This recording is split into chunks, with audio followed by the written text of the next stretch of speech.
Hi Photo Ones, welcome to your product photography intro. This project is part 2 of your light unit.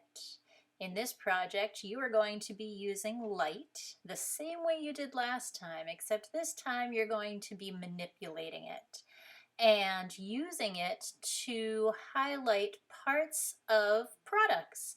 And the fun part about this, since you have to do it at home, is that they are things you're going to find around your house, and you're going to get creative and figure out how to set up products and backgrounds and lightings from the things that you have just at home. Here's a few of my examples. Here I am in my bedroom, and I'm going to show you how I did this setup for my jewelry. Here's kind of what the picture looks like. I'll put some of the actual photographs I took with my phone actually in the presentation. Here they are.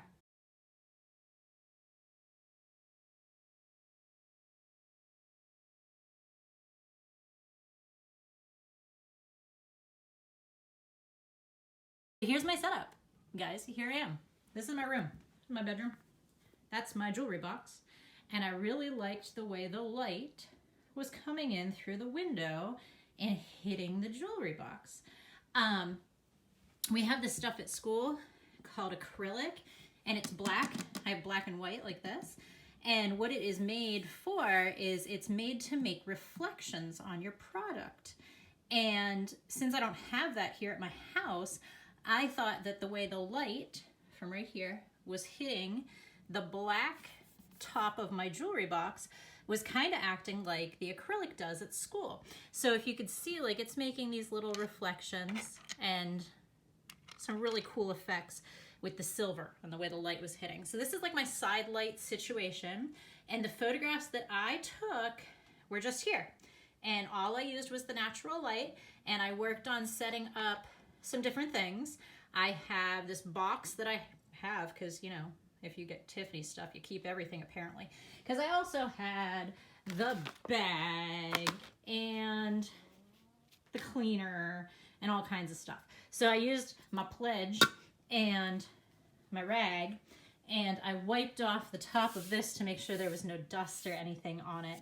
And then I just used the light, and I, you know, set it up. I played with some different things, as you can see when you flip through my photos. And this, I wanted this to kind of lean a little bit. And at school we have putty, like poster putty that you can put on the bottom of things and it can stick. I tried to steal some of my kids' Play-Doh and I tried to use that. It didn't work so well, but this is generic Play-Doh. I don't know, maybe you have Play-Doh, maybe you have poster putty, maybe you have something else you could use. I ended up taping it. I just used a piece of Scotch tape and taped it here because it kept falling down if I didn't do anything like that. So this is another simple product setup that you can use with just stuff you have laying around your house. I really didn't do much, and I played with my composition, and I played with the way the light was hitting things, and I made it look pretty professional. And all I used was my wall as my backdrop and the black of my jewelry box. Here I am in my kitchen, and I'm going to show you how I set up this product. Found this thing in my pantry, and I don't even know how old it is, probably expired, whatever. But also found this jar of peppers that I thought looked really cool, and I also knew that I had peppers in my fridge, so I cut some of those up. This thing on the bottom is actually a cutting board, and I saw this cool thing on Pinterest, Pinterest, that said to use an old cookie sheet as your background. So here, I'll back it up so you can see. Boom. This is on my oven, and I have it all set up right there. I thought that the lights from the hood would be pretty cool, but it really didn't do much for me. If I turn off my other light, it wasn't great. So I brought in this thing, which is like a battery operated work light from my garage. And I mean, it can get really, really bright if I want it to, but like that was a little too much, so I turned it down, right? And it made some shadows. I didn't love the shadows on this part, so I had some assistants help me with some flashlights. Say hi. Hi. And they shine some flashlights on the shadows and on the actual product to light it up a little bit. And here's the results that I got.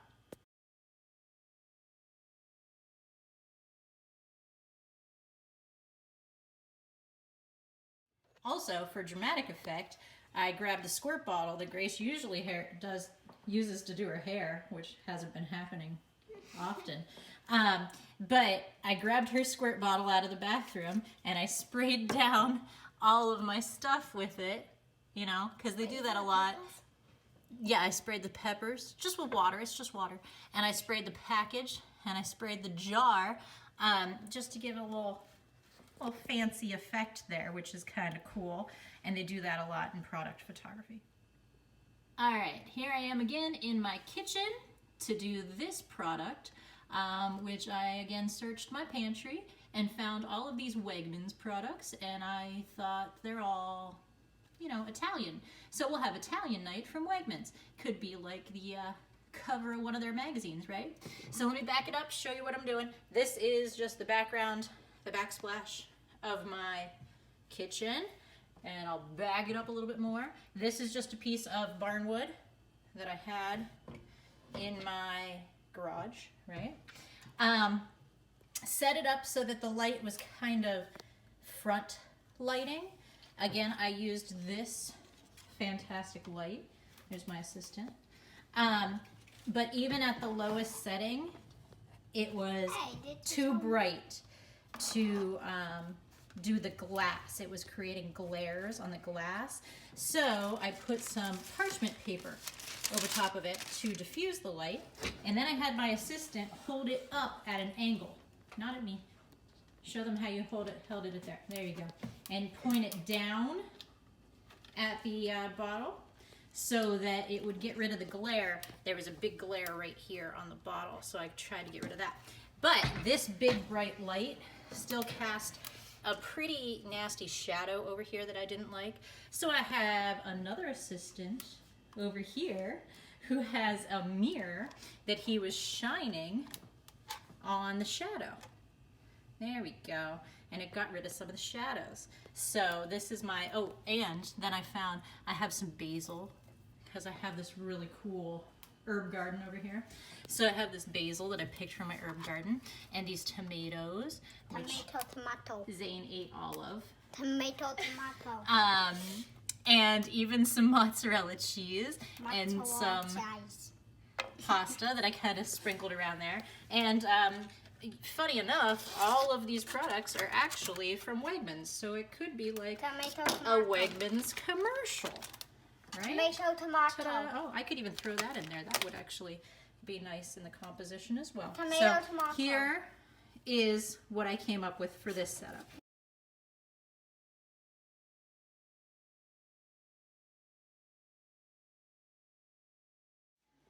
All right, here I am for my last product shoot, and since the husband loves shoes so much, I decided to grab some of his shoes, still in boxes, of course, and set up this Nike skateboard shoe product right here.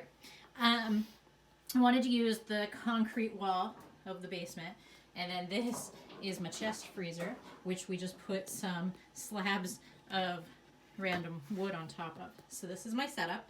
I have this really bright light coming from over here on this side, which made a whole bunch of shadows on the side of it. So I had my lovely assistant here hold up my light, which actually is super bright, to get rid of the shadows, and made some really great front lighting and nice evenly lit light. I also played around a lot with the positioning of these shoes because to me they looked really odd.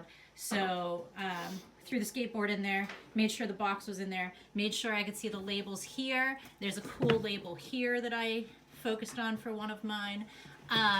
Always want to make sure you could see the labels and the markings and that sort of thing. So I played around with a lot of that, and here's what I came up with.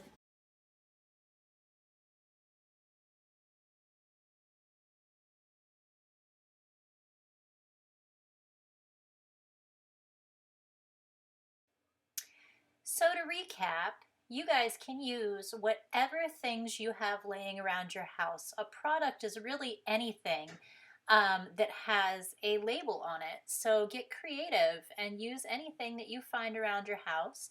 Um, think about your background. Think about setting things up. You could use things like a sheet or a wall or the floor or anything else at all. Think about your compositions and your labels and how you're positioning things. And you can also edit these. As you saw in my photos, I did a whole lot of editing. And now that we have access to Photoshop, you guys can edit.